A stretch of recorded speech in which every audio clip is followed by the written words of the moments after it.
Oui, un homme peut choisir de transmettre autre chose que la peur, la colère ou la domination. Essaimage raconte cette transmission. À travers la masculinité positive, des hommes apprennent à devenir des passeurs de paix dans la famille, au travail, dans la communauté. Ici, la force commence par la maîtrise de soi. Elle grandit dans l'écoute. Elle se transmet par l'exemple. Une question revient souvent. La masculinité positive, à quoi cela ressemble concrètement? Aujourd'hui, Jeannot raconte l'histoire d'un homme provoqué, atteint dans sa dignité, mais capable de choisir autre chose que la riposte. Écoute bien. Il y a un homme qui est là, sa femme lui fait des propos très déplacés. Elle prend même un verre d'eau, elle jette. Elle prend une bouteille de vin, elle jette sur l'homme.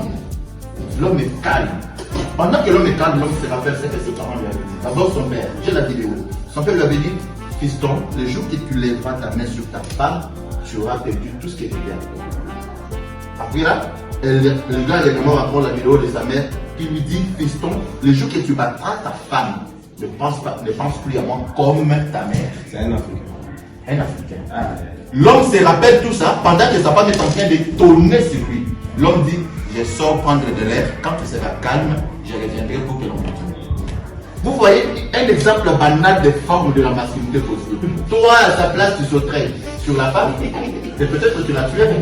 Iran. Oui.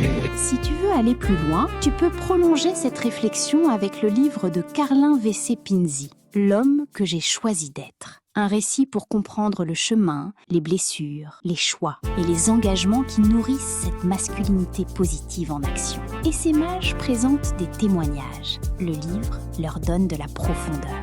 Il t'invite à entrer dans le parcours d'un homme de terrain, là où l'expérience devient parole et où la parole peut devenir transmission. Essaimer, c'est choisir de devenir passeur de paix. Pourquoi pas toi ?